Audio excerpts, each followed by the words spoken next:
really need China to be working with us, or at least not to be working at cross purposes with us, if all of us are going to be able to manage these huge global issues of enormous consequence. This is At Brookings, a weekly in-depth look at issues behind the news. This week, China and the U.S.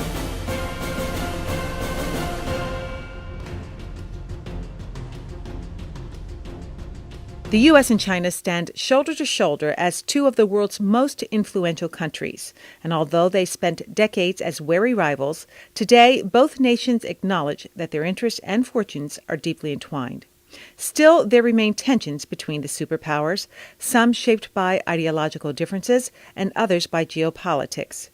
Kenneth Lieberthal directs the John L. Thornton China Center. He takes a closer look at the complex and critically important U.S.-Sino connection. How would you describe President Obama's approach to U.S. relations with China? Well, in the first year, President Obama really sought to develop a working relationship with President Hu in China and with Hu's top colleagues.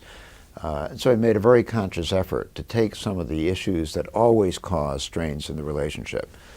Arms sales to Taiwan, which come up periodically, presidential meeting with the Dalai Lama. Every president for 20 years has done that, and postponed them to the second year.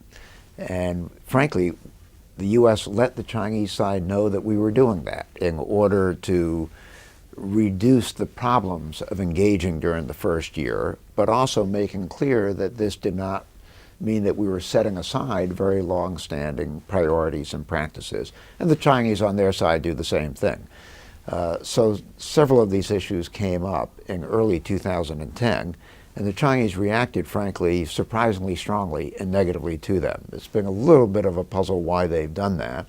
And my own view is that we will quickly see them now try to move back toward their more traditional position, reset the relationship on a more positive path. When people speak of China, they talk about human rights, questionable human rights practices, censorship, things of that sort. But China is looking at us through their own lens as well. And as the U.S. continues to sort of flounder a very slow economic recovery, this gives China pause about its relationship with us, does it not? Well, the Chinese and U.S. are deeply interdependent. That is especially true on the economic side. Each of us has a tremendous interest in the other's economy performing well.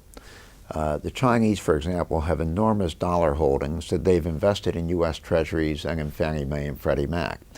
If we handle our economy in a way that the value of the dollar plummets, they are going to lose a lot of money. So they really hope that we manage our economy effectively. They also really worry that if our economy flounders for long, that protectionist sentiments in the U.S. will grow irresistible, especially with a November election and a Democratic Party president. And so they are quite worried as they look at how the U.S. economy is performing, because they truly wish us well. It's in their own interest that we do well. Now, China, it seems, has taken a great number of steps to keep pace with the demands of the global community. And one of them is energy conservation and environmental issues, climate change. They came to the table in Copenhagen, I think, ready to play. Actually, the Chinese have adopted very far-reaching programs to develop clean energy technology and to apply that technology. Also to improve energy efficiency, develop clean transportation, and so forth. They're doing that in part for energy security reasons. They now import about half of all of their oil, and that proportion is going up very rapidly. They're doing it in part also because they want to be leading providers of new clean technology, which they see as the wave of the future in the international economy. So it's in part for competitive reasons. And thirdly, it's in part because they themselves are quite vulnerable to the ravages of climate change, and they're acutely aware of that. Now, having said that, they seek to do those things primarily unilaterally through national government programs. They are extremely reluctant to take on multilateral obligations to do these things and to be checked up on by the international community. So they say essentially, we're being very forward-looking in this. We're putting real resources behind it. But this is of our own volition. We didn't create the problem. The advanced industrial countries created the problem. Therefore, it's not our responsibility to attack this problem, but it is our policy to do so. Ken, what's China's position on Iran's nuclear buildup? China has agreed, somewhat reluctantly, to pass UN resolutions to impose sanctions on Iran. There's now a new resolution being developed, being negotiated among the key players on the Security Council, led by the United States, that would impose far harsher sanctions on Iran and target those sanctions especially to the key players in Iran, trying to hurt them in particular. China is very reluctant to sign on to that. I believe is now basically negotiating to try to water down the resolution, and then when they've gone as far as they can in watering it down, they'll have to make a decision as to whether to vote in favor or to abstain. I'm quite confident they won't actually cast their veto on it. This will largely be shaped, I think, or at least significantly shaped by where Russia comes down. If Russia abstains, China will abstain.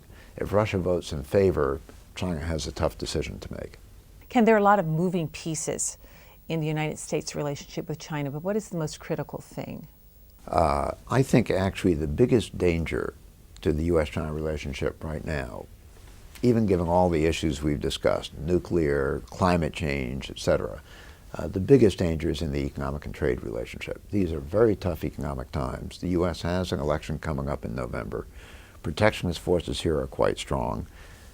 And the Chinese have recently been adopting protectionist measures stronger than any that we've adopted, even though they don't talk about them. I think that we're in real danger of having major problems in our trade relationship that can spill over to the geopolitical relationship. So I think both sides need to focus on that like a laser beam. Ken, thank you so much for your time today. My pleasure. Good to talk to you.